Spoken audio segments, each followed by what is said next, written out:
할렐루야. 귀한 찬양 하나님께서 영광 받아주신 줄로 믿습니다. 자, 우리 같이 한번 옆에 분과 인사할까요? 하나님을 찬양합시다. 네. 하나님을 찬양하는 여러분 되시기를 바랍니다. 여러분 오늘 할렐루야 찬양대 찬양을 들으니까 어떻습니까?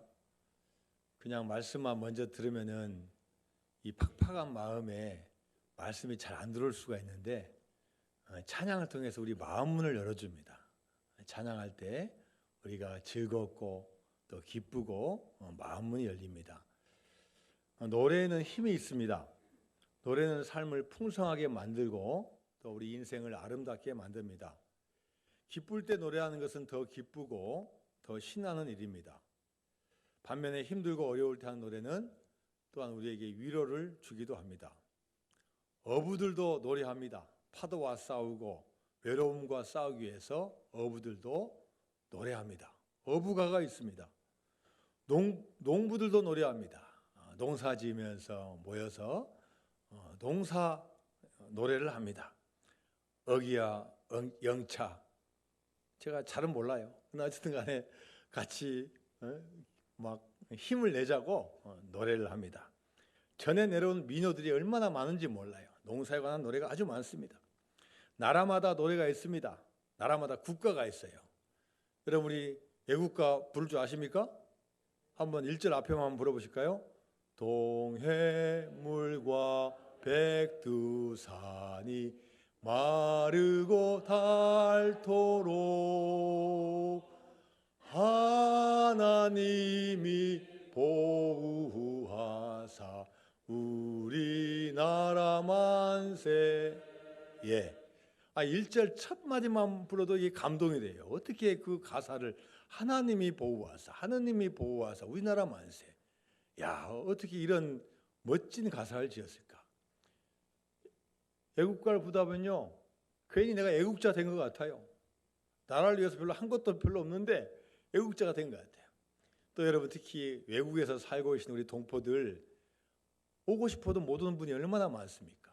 그때 코리아를 바라보면서 노래할 때 눈물이 글썽거리고 고향이 생각나고 고국이 생각나고 절로 애국심이 일어나는 거예요. 세상의 노래도 이렇게 의미가 있고 힘이 있습니다. 여러분 남자들 군대 갔다 오셨죠? 군대에서는 군가를 부릅니다. 저도 지금도 몇십 년 됐어도 군가가 기억나요. 사나이로 태어나서 할 일도 많다만. 여자들은 어떻게 불러야 돼요? 여자로 태어나서. 군인은 제가 볼 때 예술성은 별로 중요하지 않아요. 예술성 별로 중요하지 않고 고함 질러야 돼. 고함 안 질르면 뭐라 해요? 야이 그거밖에 못해? 막 배가 고파 죽겠는데도 막 해야 돼요. 막 사나이다. 도보하고 행군하는데 달리기가 힘들어도요 막 헐떡거리면서 하는 거예요. 그러면 하면요 신기합니다. 힘이 빠지는 게 아니라요 사기가 막 북돋아지는 거예요. 혼자 하면 힘들지만 또 같이 하니까요 이 군인 정신이 고양돼 가지고요 지금 누가 오더라도 다 이길 수 있는 그 담대함이 생기는 거예요. 여러분 노래 힘이 얼마나 좋은지 몰라요. 자, 그렇다면 우리가 부르는 찬송은 어떤 의미가 있겠습니까? 오늘 본문 시편 22편 3절 말씀입니다. 자, 같이 읽습니다. 시작. 이스라엘의 찬송 중에 계시는 주여 주는 거룩하시나이다. 자, 이 22장 3절 말씀은 다윗의 고백입니다. 이스라엘 중에 찬송 중에 계시는 주여 주는 거룩하시니이다. 자, 이 3절 빼놓고 여러분 한번 오늘 성경 봉독하신 분 읽어 드렸잖아요. 1절, 2절, 3절 빼고 다 보세요. 다 어떤 내용입니까? 힘들고 어려운 내용이에요. 악한 사람들 너무 힘들어가지고 나는 벌레요 사람이 아니라 사람들 날 비방하고 조롱합니다. 지금 너무나 힘들어요. 그러나 그 가운데서도 다윗이 한 게 뭐냐면요 하나님께 찬송한 거예요. 그렇기 때문에 뭘 그가 깨달았냐? 이스라엘의 찬송 중에 계시는 주요. 아무리 세상이 힘들고 어려워도 내가 그동안 하나님을 찬송하다 보니까 그 찬송하는 중에 누가 계신다는 거예요? 하나님이 살아계심을 내가 그동안 느꼈다는 거예요. 여러분, 이걸 느끼지 않으면 어떻게 다윗이 고백하겠습니까? 다윗은 여러분 알다시피 어릴 때부터 고생 많이 했어요. 8번째 아들로 태어나가지고 자식 취급을 못 받았어요. 사무엘 선지자가 이새의 집에 와가지고 야, 아들들 다 불러와라. 내가 오늘 너희 아들들 중에서 내가 왕을 뽑겠다. 다 불렀는데 누구만 안 불렀어요? 다윗만 안 불렀어요. 7번째까지도 아니에요. 내 마음에 드는 사람이 없다. 야, 혹시 또 아들이냐? 예, 있습니다. 예, 막내 있는데요. 걔는 감이 안 됩니다. 아니다. 불러와라. 그때 그 꼬마 10대 중반에 다윗이 불려오는 거예요. 인간적으로 보면은 나이도 어리고 또 이 가족으로 보면은 대접도 못 해주는데 이 하나님을 찬양하고 하나님 마음에 드니까 하나님께서요 이 사무엘의 마음을 확 사로잡아가지고 이 다윗에게 왕을 주는 거예요. 성경에 보면은 여러분 다윗 왕이 몇 살 때 왕이 됩니까? 갑자기 또 질문하니까 여러분 대답을 안 하셔요. 30살 때 왕이 됩니다. 성경에 30살 때 왕이 돼요. 근데 왕이 되기 전에 기름 부음을 한 번 더 받아요. 바로 방금 이야기했던 사무엘에게 기름 부음 받아요. 그 나이가 정확히 몇 세인지는 모르지만 10년 이상 됐으니까 보통 학자들이 15살 때다. 15살 때. 15살 때요. 그때부터 이미 목동 일하면서 하나님을 찬양하고 밖에 나가서 시간만 나면 기도하고 믿음의 사람이었어요. 하나님께 딱 택해 주셨어요. 자, 그렇게 잘 믿었으면은 길이 뻥 뚫리고 형통해야 되지 않겠습니까? 근데 이게 이상해요. 가는 곳마다 고난이 생겨요. 골리앗과 싸워서 이겼으니까 대접받아야 되는데 오히려 시기심 때문에 도망 다녀야 되고 사울왕이 10년 이상을 쫓아다니는 거예요. 도망 이 동굴 저 동굴 이 광야 저 광야 계속 도망 다니는 거예요. 다윗의 대단한 점이 뭐냐? 이러한 위기와 어려움과 환난 가운데도 다윗은 절망 대신에 찬양을 했다는 거예요. 자, 다윗의 어려움을 또 표현한 구절이 있습니다. 시편 59편 2절과 3절 말씀입니다. 시작. 악을 행하는 자에게서 나를 건지시고 피 흘리기를 즐기는 자에게서 나를 구원하소서. 그들이 나의 생명을 해하려고 엎드려 기다리고 강한 자들이 모여 나를 치려하오니 여호와여, 이는 나의 잘못으로 말미암음이 아니요 나의 죄로 말미암음도 아니로소요. 지금 하나님께 기도하면서 고백하는 거예요. 하나님, 이 악을 행하는 자들로부터 저를 건지시고 피 흘리기를 즐겨하는 자에게서 저를 구원해 주세요. 나의 생명을 해하려고 있는 사람들이 도처에 있습니다. 하나님, 그런데요 제가 그렇게 크게 잘못한 거 없어요. 하나님께 하소연하면서 하나님께 고백하는 거예요. 자, 그러나 수많은 고백과 기도를 해도 그 결론이 뭐냐? 마지막에 이 다윗이 어떻게 결론을 내리냐? 자, 시편 59편 자 17절 말씀 같이 봅니다. 맨 마지막에는 시작. 나의 힘이시여 내가 주께 찬송하오리니 하나님은 나의 요새이시며 나를 긍휼히 여기시는 하나님이 심이니이다. 자, 그렇게 하나님께 막 고백도 하고 투정도 하고 막 탄식도 하지만 결론이 뭐냐? 하나님은 나의 힘이 되십니다. 나는 하나님밖에 없습니다. 나는 하나님밖에 의지할 수밖에 없습니다 하면서 하나님을 찬양하고 경배하고 그분을 칭찬한다는 거예요. 여러분, 우리도 어려운 가운데 혹시 하나님을 원망하지 않습니까? 세상을 한탄하지 않았습니까? 이 어려운 가운데 우리가 한탄과 절망과 좌절 대신에 찬양한다면 하나님께서 우리를 얼마나 기뻐하시겠습니까? 나중에 다윗이 이제 왕이 되어가지고 통치했는데 그 아들인 압살롬이 반란을 일으킵니다. 그래가지고 이제 군대를 동원해서 왕궁으로 쳐들어오니까 어떻게 해야 되겠어요? 다윗도 살려면 도망가야 돼요. 그래서 자식 압살롬의 배반으로 인해 가지고 도망가요, 피난가요. 그때 자신의 신세를 이야기하면서 지은 시가 시편 3편 말씀입니다. 자, 그 중에서 일부만 봅니다. 시편 3편 5절과 6절 말씀 같이 봅니다. 시작. 내가 누워 자고 깨었으니 여호와께서 나를 붙드심이로다. 천만인이 나를 에워싸 진친다 하여도 나는 두려워하지 아니하리이다. 자, 그렇게 도망가고 어려운 가운데서도 뭐라고 표현하냐면 나는 누워서 잠잔다, 또 깬다. 왜? 하나님께서 나를 붙드시기 때문이다. 천만인이 나를 에워싸 진친다 해도 나는 두려워하지 않겠다. 자, 이걸요 좀 더 알기 쉽고 쉽게 쓴 메시지 성경을 같이 한번 읽어볼까요? 자, 시작. 이 몸 두 다리 쭉 뻗고 누워 한숨 푹 자고 일어납니다. 푹 쉬었다가 씩씩하게 일어나 벌떼처럼 달려드는 적들을 두려움 없이 왔습니다. 이게 다윗의 고백이에요. 지금 아들 때문에 얼마나 지금 배신감 느꼈겠습니까? 지금 심정으로는요 억장이 무너지는 거예요. 세상에 다른 장군, 다른 신하도 아니고 아들한테 배신당하다니요? 잠을 못 자는 거예요. 그런데 어떻게 해석했냐? 그래도 두 발 뻗고 잠 잔다는 거예요. 불면증에 시달리지 않고 나는 참 잘 잔다는 거예요. 왜요? 누가 지켜주시기 때문에? 하나님이 지켜주시기 때문에. 또 아들이 배신한 것조차도 하나님의 큰 섭리 가운데 있기 때문에 반드시 좋게 해주겠다는 그런 믿음이 있는 거예요. 천만인이 나를 공격해온다 할지라도 적들이 벌떼처럼, 여러분 벌떼 봤습니까? 막 수만 마리, 수천 마리가 온다 할지라도 내가 두려워하지 않겠다는 거예요. 하나님은 지금도 우리가 찬송하기를 원하십니다. 왜냐하면 찬송에는요 능력이 있어요. 그리고 하나님은 그 찬송을 통해서 우리에게 능력을 주시기를 원하시기 때문입니다. 사울 왕은 이스라엘의 최초의 왕입니다.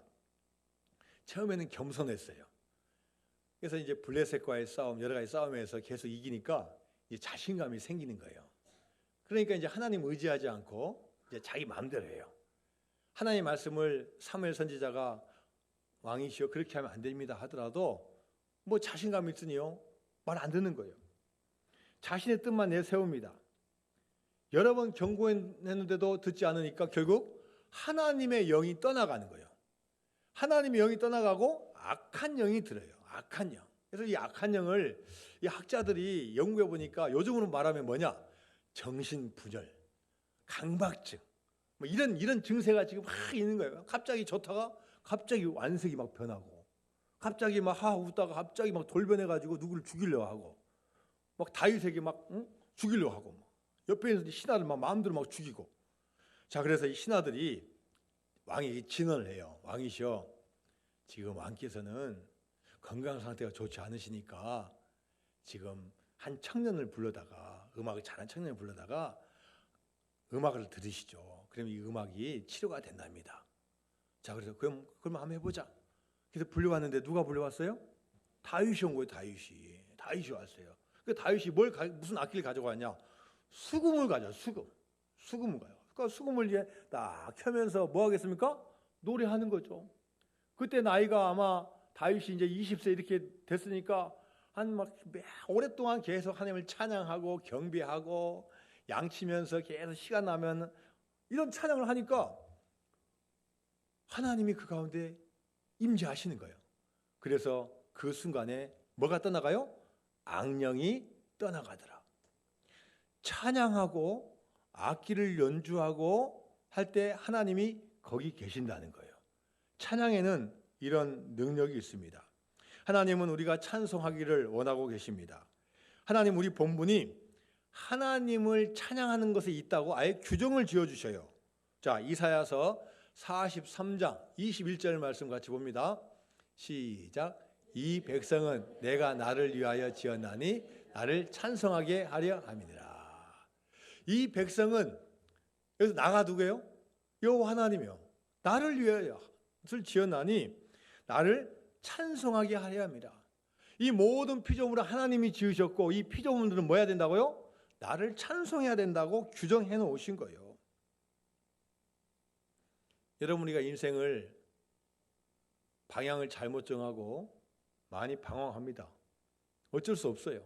특히 젊은 시절에 보면은 어떤 철학이 맞는 건지 어떤 종교가 맞는 건지, 또 다양한 거 다 인정하는 게 좋은 건지 우리는 잘 알지 못할 때가 있어요. 그런데 여러분, 분명히 우리가 알아야 될 것은 나를 어떤 존재로 규정하는가가 참 중요해요. 거기에 따라서 인생이 달라지는 거예요. 하나님을 알지 못한다면 당연히 내 인생은 내 겁니다. 하나님을 알지 못하면 내 인생은 나의 것이니까 내가 마음대로 해도 괜찮은 거예요. 그러나 하나님이 계신다는 것을 우리가 믿는다면은 내 인생은 나의 것이 아니에요. 왜요? 하나님께서 지어주셨고 하나님께서 보내셨기 때문에 너는 내 것이라고 말씀하시는 거예요. 이 백성은 내가 나를 위하여 지었나니 나를 어떻게 하라고요?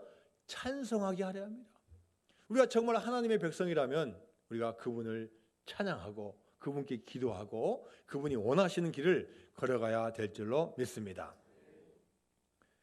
여러분은 우리 찬양대 찬양 그냥 하는 게 아니에요. 이 찬양을 위해서 최소한 예배 시간 2시간 전부터 나와서 찬양 연습합니다. 또 제가 잘은 모르지만 아마 일주일 전부터 아마 알려주죠? 노래 알려주죠? 그러면 개인이 아마 요즘에 스마트폰으로 계속 막 연습할 거예요. 우리 교인들 중에 많은 분들이요, 뭐 다니면서 막 흥얼흥얼해 보니까 뭐 하시니까 뭐 찬양대 연습합니다. 계속 연습하고 찬양해서 드리는 제사예요. 하나님께 이렇게 정성스럽고 준비한 이 찬양을 받으신다는 거예요. 우리 본분이 뭐냐? 하나님을 찬양하는 거예요. 자, 시편 148편 1절에서 5절까지 말씀입니다. 시작. 할렐루야. 하늘에서 여호와를 찬양하며 높은 데서 그를 찬양할지어다. 그의 모든 천사여 찬양하며 모든 군대여 그를 찬양할지어다. 해와 달아 그를 찬양하며 밝은 별들아 다 그를 찬양할지어다. 하늘의 하늘도 그를 찬양하며 하늘 위에 있는 물들도 그를 찬양할지어다. 그것들이 여호와의 이름을 찬양하면 그가 명령하심으로 지음을 받았음이로다. 아멘. 자, 모든 피조물이 찬양한다는 거예요. 천사도 피조물이가 천사도 찬양하고 군대도 찬양하고 해와 달도 찬양하고 물도 찬양하고 별도 찬양하고 모든 피조물이 찬양한다.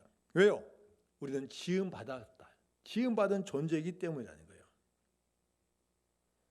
1997년도에 일어났던 여러분 IMF 기억하십니까? 아마 여기 있는 분들 중에서는 아마 그걸 대부분 겪으셨을 거예요. 또 실제로 그런 어려운 가운데서 사업이 망했거나 실직했던 분도 아마 계실 겁니다. 그때 온 국민이 힘들고 어려울 때 박세리 선수가 와가지고 골프로 우승해서 얼마나 큰 기쁨을 줬는지 모르고, 또 TV에서 나왔던 동요 같은 노래가 있어요. 우리 꼬마들이 힘든 엄마 아빠를 위해서 했던 가사가 생각나요. 아빠 힘내세요. 우리가 있잖아요. 우리 아들과 딸은 저한테 그런 노래 불러주진 않았지만 전 대리만족을 얻었어요. 저도 그때 힘들어가지고 얼마나 힘들었는지. 아빠 힘내세요. 우리가 있잖아요. 여러분, 그 몇 마디 안 되는 구절이지만 그걸 통해서 위로를 받고 힘을 얻는 거예요. 여러분, 송명희 시인 아십니까? 태어날 때 의사가 뇌를 잘못 만져가지고 뇌성마비가 되었습니다. 사진을 보면요, 고개가 쭉 늘어져 있고 입은 삐뚤어져 있고 손도 다 굽어져 있어요. 7살 때까지 꼼짝도 못하고 있고 10살 때 돼서야 겨우 손가락으로 움직일 수가 있었어요. 죽으려고 몇 번 했습니다. 부모의 도움도 거의 없어요. 아버지가 폐결핵자여서 능력이 없습니다. 오로지 엄마가 가끔 교회를 데리고 가는 거예요. 17살 되들 때 마지막 죽기 전에 하나님 한번 만나봐야 되겠다. 도대체 내가 이렇게 태어난 게 왜 그런지 하나님을 한번 따져봐야 되겠다. 이런 마음을 가지고 하나님께 기도하고 찬송하는 거예요. 한 달쯤 되니까 마음에 감동이 와요. 명희야, 내 몸이 온전했다면 내가 나를 알겠느냐? 그러면서 스쳐서 들었던 성경 말씀이 마음에 콱 와닿는 거예요. 두려워하지 말라. 내가 너와 함께 함이라. 놀라지 말라. 나는 내 하나님이 됨이라. 내가 너를 굳세게 하리라. 참으로 너를 도와주리라. 참으로 나의 의로운 오른손으로 너를 붙들리라. 자, 비록 뇌성마비이지만 이 말씀이 나의 인생의 말로 다가오는 거예요. 그래, 하나님은 살아계셔. 내가 아무리 이렇게 장애인이고 뇌성마비에 걸렸지만 하나님 나를 도와주실 거야. 그 순간부터 지금까지 하나님 붙잡고 온 거예요. 하나님 있다 보니까 다른 건 할 수 없지만 글을 쓸 수가 있는 거예요. 글씨도 꼬부랑꼬부랑하지만 시적인 영감이 오는 거예요. 왜요? 밖에 나갈 수 없으니까 계속 찬송하고 성경 말씀 보고 기도하다 보니까 막 영적인 영감이 막 떠오르는 거예요. 그러면서 수많은 책과 수많은 시를 썼는데 그중에 여러분 잘 아는 나라는 시다. 나. 자, 우리 같이 한번 나라는 시를 한번 우리 성명이 시인의 마음을 가지고 한번 같이 한번 읽어볼까요? 나. 시작. 나 가진 재물 없으나 나 남이 가진 지식 없으나 나 남에게 있는 건강 있지 않으나 나 남이 없는 것 있으니 나 가진 재물 없으나 나 남이 가진 지식 없으나 나 남에게 있는 건강 있지 않으나 나 남이 없는 것 있으니 나 남이 못 본 것을 보았고 나 남이 듣지 못한 음성 들었고 나 남이 받지 못한 사랑 받았고 나 남이 모르는 것 깨달았네. 공평하신 하나님이 나 남이 가진 건 나 없지만 공평하신 하나님이 나 남이 없는 것 같게 하셨네. 하나님을 모르는 세상 사람이 보면요 우스워요. 우스워.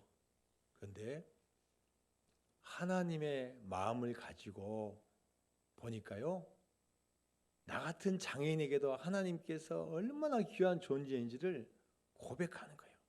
다 나 이야기지만 내 이야기가 아니라 하나님의 위대하심을 찬양하는 거예요. 나 없지만 그럼에도 불구하고 하나님은 공평하신 분이라는 거예요. 나보다 돈도 많고 건강도 좋고 정상적인 사람이 얼마나 많은데 그래도 공평하신 하나님을 고백하는 거예요.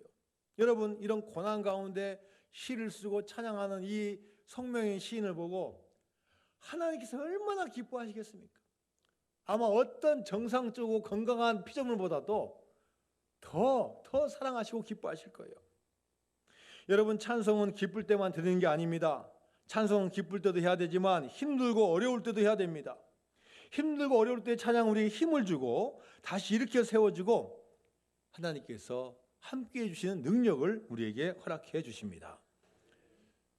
바울과 실라가 복음을 증거하다가 감옥에 들어갔습니다. 빌립보 감옥에서 그들이 기도하고 하나님을 찬양합니다. 사도행전 16장 25절에서 우리가 그걸 볼 수 있습니다. 시작. 한밤중에 바울과 실라가 기도하고 하나님을 찬송하며 죄수됐다. 자, 바울과 실라가요 한밤중이에요. 잠잘 시간인데요. 지금 복음 전하다가 잡혀왔으니까 갈급하죠. 심정이. 인간적으로 어떻게 할 수 없으니까 하나님에게 간구하는 거예요. 기도하고 하나님께 기도하고 하나님을 찬송하며 옆에 있는 죄수들이 듣더라. 여러분 기도하고 찬송하면 누가 듣습니까? 먼저 내가 들어요. 찬양하면 여러분 내가 하는 목소리 내가 들어요. 옆에 분이 들어요. 또 누가 듣습니까? 하나님이 들으셔. 또 누가 듣습니까? 사탄이 들어요. 사탄은 찬송 싫어합니다. 기도 싫어합니다. 슬슬 꽁물 빼다 도망가는 거예요. 결국은 내가 말하고 내가 듣고 옆에 분에게 들어서 힘이 되고 하나님께서 듣고 뭐 해주신 거예요? 응답해 주신 거예요. 자, 제가 말씀 준비하면서 이 기도하고라는 단어하고 찬송함이라는 단어 제가 이제 그 주석책을 찾아봤어요. 이 기도하고는 헬라어로 프로슈코메노이라는 단어고 찬송이라는 단어가 원래 영어로 힘이죠. 힘. 좀 비싼데 헬라어로 힘눈이에요. 또 죄송합니다. 또 이 헬라어나 영어 같은 경우는 다 시제가 있어요. 현재, 과거, 미래처럼. 이 기도하고는 보니까 과거 완료예요. 기도하고는 과거 완료. 과거 완료는 뭐냐? 오래전에부터 해가지고 과거에 끝난 게 과거 완료예요. 그러니까 이 기도하고는 이미 전부터 기도해가지고 이제 기도 몇 분 했는지 모르겠는데 기도가 끝났어요. 그 다음에 찬송하면은 미완료 과거 동사예요. 이건 헬라어로 어떤 의미가 있냐면요, 과거에 시작해가지고 지금까지 계속하는 거예요. 그러니까 찬송을 과거부터 시작해가지고 지금까지 계속하고 있으니까 여러분 순서로 하면은 뭐부터 했어요? 기도를 열심히 했어요. 기도가 다 끝난 다음에 그 다음에 찬송을 시작해서 찬송을 딱 하니까 그 다음에 방금 읽었던 그 다음에 사건이 나는데 어떤 사건이 나요? 갑자기 땅이 막 흔들리고 지진 같은 게 나면서 옥문이 열리고 감옥문이 열리고 그리고 바울과 실라의 차고 있는 뭐가 풀어져요? 착고가 풀리고. 그 누가 한 겁니까? 지진 나서 잠깐 흔들릴 수는 있어요. 근데 왜 갑자기 문이 열려요? 간수가 따준 것도 아니고 열쇠 가지고 있던 것도 아닌데 하나님의 능력이 임한 거예요. 어떻게 착고가 풀려요? 그 못 도망가게 철저히 해놨는데 하나님의 능력이 나왔대요. 기도하고 찬송할 때 하나님께서 능력 주신다는 거예요. 우리가 기도하는 순간 기도가 하늘에 상달돼서 듣고 계셔요. 찬송할 때 하나님께서 이번 사건 같은 경우는 찬송할 때 능력을 주신 거예요. 여러분, 만약에 혹시 우리가 기도 열심히 했는데 응답이 잘 되지 않습니까? 그렇다면 여러분, 찬양을 열심히 해야 돼요. 찬양을 여러분이 안 했다는 게 아니라 기도하는 것만큼 우리가 하나님을 진정으로 찬양하면 하나님께서 능력을 행하여 주실 줄로 믿습니다. 찬송을 힘차게 부르시기 바랍니다. 포기하지 말고 힘들고 어려워도 계속 하시기 바랍니다. 하나님께서 반드시 응답하여 주실 줄로 믿습니다. 여러분 혹시 NK 세포라고 들어보셨어요? NK 세포? 내추럴 킬러 셀입니다.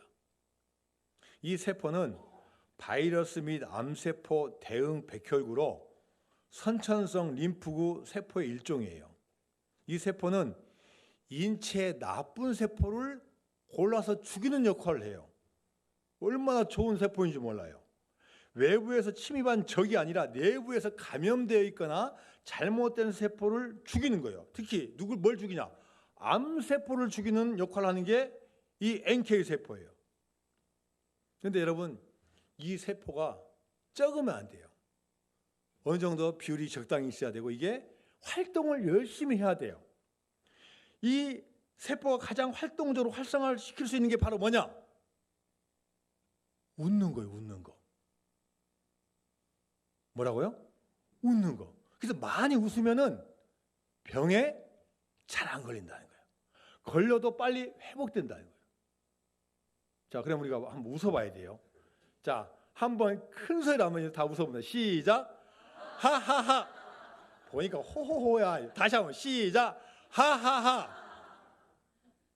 웃으니까 어때요? 이 안면 근육이 막 진동을 해요. 여기만 멈춘 게 아니에요. 하하 하니까 막 이게요. 이 안에 있는 이 오장육부 장기가 흔들려요. 혈액이 순환이 막 되는 거예요. 심장 박동수가 증가되는 거예요. 그래서 많이 웃어야 돼요, 여러분. 남들이 봤을 때는 이 정도면 아닐 정도로 막 웃어야 되는 거예요. 웃음만 그렇지 않습니다. 웃음보다 더 강력한 게 있는 게 뭐냐면은 찬양이에요, 찬양. 찬양을 하면요, 이 안에 있는 NK 세포가 아주 활성화된다. 찬양대 열심히 하시는 분, 찬양 열심히 하는 분은 병 걸릴 확률이 적어요. 혹시 병에 걸려도 회복 속도가 빨라요. 할렐루야. 찬양대만 아멘하면 안 돼요. 모든 분들이 아멘 하셔야 돼요. 찬양대만 찬양하면 안 돼요. 여러분, 찬송 시간에 집에서 찬양하셔야 돼요. 여러분, 찬양하시기 바랍니다. 목소리로 찬양하고 악기로 찬양하고 몸으로 찬양하고 마음으로 찬양하면 그 가운데 하나님이 계실 줄로 믿습니다. 찬양은 아무나 할 수 없습니다. 누구나 노래는 할 수 있어도 찬송은 아무나 할 수 없습니다. 찬양은 그냥 노래가 아닙니다. 곡조 있는 기도입니다. 그리고 찬양에는 믿음이 있어요. 믿음 없는 분이 찬양하는 거 쉽지 않아요. 사무엘상 2장에 보면은 한나의 기도가 나옵니다. 한나의 기도가 2장 1절에서 10절까지 나오는데요. 한 가정주부가 이런 기도할 정도로 스케일이 아주 커요. 하나님께 천지를 지으시고 용사가 되시고 무찌르시고 아주 어마어마한 스케일의 기도와 찬양을 합니다. 그런데 여러분, 이 한나는 어떤 여인이었어요? 시집을 갔는데 아이를 못 낳는 거예요. 하나님, 아이 낳게 해주세요. 그래서 성전에 가서 막 울면서 신음하면서 기도하는 거예요. 그런데 엘리 제사장은 엉터리 제사장이에요. 야, 너 혹시 술 마신 거 아니냐? 어디서 술 먹고 와서 여기 교회에 와서 기도하냐? 아닙니다. 저는 그런 여인 아닙니다. 저는 마음에 너무 애통한 게 있어서 하나님께 간구하러 왔습니다. 그래? 엘리 제사장이 영적으로 둔감하니까 기도하는 모습도 제대로 파악 못하는 거예요. 그럼에도 불구하고 이 제사장은 자기 역할을 해야 되니까 이 돌아가는 이 한나에게 복을 빌어줘요. 자, 사무엘상 1장 17절 말씀입니다. 시작. 엘리가 대답하여 이르되 평안히 가라. 이스라엘 하나님이 내가 기도하여 구한 것을 허락하시기를 원하노라 하니. 엉터리 제사장이지만 선포하는 거예요. 야, 걱정하지 말고 가라. 하나님께서 기도에 응답해 주실 거야. 그럼 여러분, 보통 여자 같으면요 속으로 그랬을 거예요. 아이고, 기도도 하지 않는 목사님이 이제 좀 창피하니까 나한테 위로해 주는구나, 이렇게 할 수도 있어요. 그런데 하나는 그렇지 않았어요. 자, 사무엘상 1장 18절 말씀입니다. 시작. 이르되 당신의 이름이 당신께 은혜 있기를 원하나이다 하고 가서 먹고 얼굴에 다시는 근심빛이 없더라. 당신의 요종이 누구에게요? 당신께 은혜 있기를. 이 당신 누구예요? 하나님이 아니라 엘리 제사장이잖아요. 엉터리 목사님이잖아요. 그럼에도 불구하고 당신 말대로 제가 은혜 있게 해주세요. 이 믿음으로 가니까 하나님께서 이 여인의 기도에 응답해 주신 거예요. 태음을 열어주셔서 사무엘을 낳게 해주시고 그 후에도 5명의 자녀들을 더 주시는 거예요. 여러분, 억울해도 기도하고 찬양하시기 바랍니다. 지금 나에게 환경이 맞지 않고 선포되는 말씀, 읽는 말씀이 지금 나의 환경에 맞지 않는다 할지라도 그 말씀을 하나님의 말씀을 여기고 기도하고 찬양할 때 하나님께서 응답하여 주실 줄로 믿습니다. 무엇보다도 믿음으로 찬양하시기 바랍니다. 믿음으로 찬양해요. 어려운 환경 반드시 하나님께서 고쳐주신다.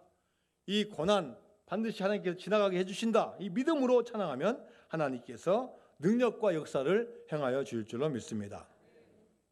미국의 프린스턴 신학교에는 신약을 가르치는 교수님이 아주 잘 가르칩니다. 그런데 학생들한테 듣는 별명이 뭐냐?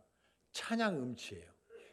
이분은 워낙 노래를 못하니까 예배 시간에 찬양도 잘 안 합니다. 한번 창피당한 이후로는 안 나오는 거예요. 나는 음치다. 나는 그냥 공부만 잘 가르치면 되지. 찬양 안 해요. 그런데 어느 순간 보니까 이 교수님이요, 찬양을 막 힘차게 부르고 너무 잘하는 거예요. 학생들이 깜짝 놀랐어요. 아니, 교수님 어떤 일 있습니까? 그러니까 이 교수님이 내가 얼마 전에 꿈을 꿨다. 내가 죽어서 천국에 갔는데 천국 문 앞에 베드로 사도가 있었다. 내가 누구라고 했더니 이 장부를 가져와서 명단을 보고 뭐라고 이야기했냐. 명단을 보고 당신은 공부는 많이 해서 아는 거 많은데 찬송의 제사를 올린 기록이 없습니다. 천국은 지식이 많은 신학 박사를 원하는 게 아니라 찬송을 열심히 부르는 사람을 원합니다. 그러니 다시 가서 찬송을 많이 부르다가 오시오. 꿈에 딱 깨서 이분이 뭘 했을까요? 찬양을 열심히 부르요. 여러분 찬양 부르니까 어떻습니까? 가슴이 후련해지고요. 이제 음칠한 소리도 안 듣게 되고 무엇보다도 찬양의 감사와 능력을 체험하게 된 거예요. 그래서 창피 안 당하려고 해서 찬양하는 게 아니라 찬양이 습관화되었다는 이런 이야기가 있습니다. 여러분, 이 찬양은 우리 믿음의 길 가운데 어떤 비중을 차지하겠습니까? 자, 시편 69편 30절에서 31절까지 말씀입니다. 시작. 내가 노래로 하나님의 이름을 찬송하며 감사함으로 하나님을 위대하시다 하리니 이것이 소 곧 뿔과 굽이 있는 황소를 드림보다 여호와를 더 기쁘시게 함이 될 것이다. 여러분, 옛날에 이 소는요 최고의 번제물이에요. 최고의 헌금이에요. 어마어마한 돈이에요. 네가 그렇게 헌금 많이 하고 큰 거 드린 것보다도 난 뭘 원한다고요? 네가 하는 찬송을 원한다. 찬송. 어떠한 것보다도 어떠한 물질보다도 네가 마음을 다해서 하는 그 찬송을 내가 받기를 원한다고 말씀하셔요. 여러분, 우리가 마음을 다해서 입술을 통해서 우리 목을 통해서 드리는 찬양, 우리 하나님께서 기뻐 받아주실 줄로 믿습니다. 우리 같이 한번 찬양합니다. 나의 힘이 되신 여호와여.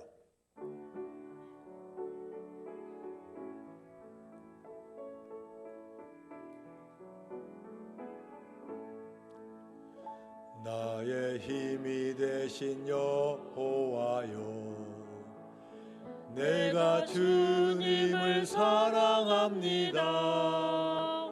주는 나의 반석이시며 나의 요새시라. 주는 나를 건지시는 나의 주, 나의 하나님, 나의 피할 바위시요 나의 방패시라. 나의 하나님, 나의 하나님, 구원의 뿌리시요 나의 사성이라. 나의 하나님, 나의 하나님, 그는 나의 여호와, 나의 구세주, 나의 생명 되신 여. 내가 주님을 찬양합니다. 내가 주님을 찬양합니다. 주는 나의 사랑이시며 나의 의지시라. 주는 나를 이끄시어 주의 길 인도하시며 나의 생의 목자 되시니 내가 따르. 두 손 들고 찬양합니다. 나의 하나님, 나의 하나님, 생명의 면류관으로 내게 씌우소서. 나의 하나님, 나의 하나님, 그는 나의 여호와, 나의 구세주.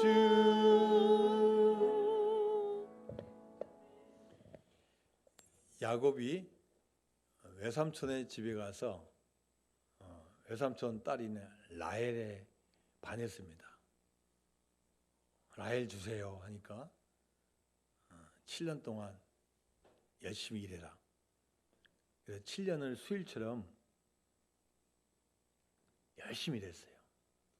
사랑하는 여인을 얻기 위해서 열심히 일했어요. 그리고 결혼식 올리고 이제 첫날 밤을 딱 잤는데 아침에 일어나 보니까 그 사랑하는 라헬이 아니라 누구예요? 레아가요. 레아가 있네요. 레아. 사랑하지 않는 레아가 있는.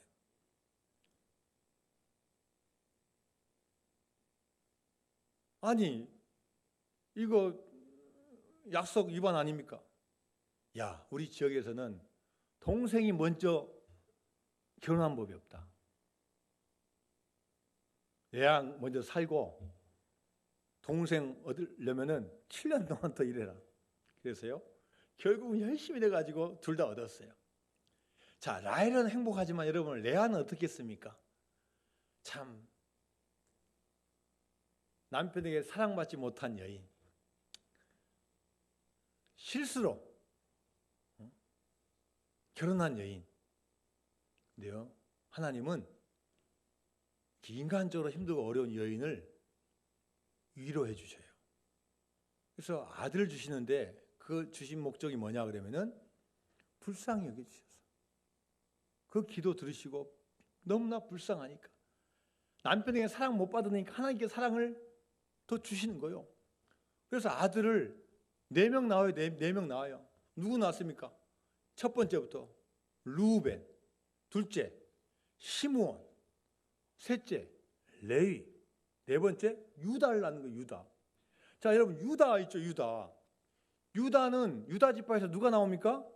예수님이 나와요. 예수님이 나와요. 그러니까 이 유다의 어머니가 라헬이 아니라 누구예요? 레아예요. 레아. 인간적으로는 좀 실패하고 사랑 못 받고 어렵지만 주님 앞에 나가니까 주님께서 위로해 주시는 거예요. 그리고 여러분, 이 유다가 뜻이 뭐냐? 창세기 29장 35절 말씀 같이 볼까요?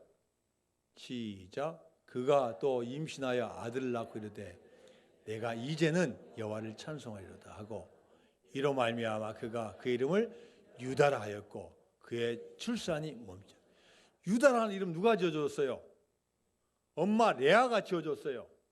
그 유다 뜻이 뭐예요? 이제는 여호와를 찬송하리라. 찬송. 내가 그동안 기도만 했어.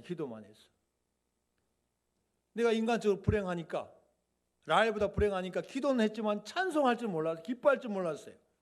그러나 내가 이제는 하나님 찬송하겠습니다 하니까요, 이 유다를 하나님께서 귀하게 사용해 주셔가지고 영적인 계보의 첫 번째로 올려주신 거예요. 여러분, 우리가 기도하는 것 참 필요하고 중요합니다. 그러나 하나님 앞에 찬양하고 기뻐도 찬양, 힘들고 어려운 가운데서도 찬양하면요, 누가 가장 좋아하십니까? 하나님이 좋아하셔요. 여러분 마음 깊숙한 거 다 보시고 반드시 응답하여 주실 줄로 믿습니다. 하나님 아버지 감사드립니다. 저희들 찬송하는 자로 불러주심을 감사드립니다. 때로는 환경 때문에 여러 가지 이유 때문에 찬송하지 못하고 불평만 했습니다. 찬송하는 자가 되게 해주시고 우리 찬양이 하늘에 상달될 수 있도록 은혜 베풀어 주옵소서. 예수님의 이름으로 기도드리옵나이다. 아멘.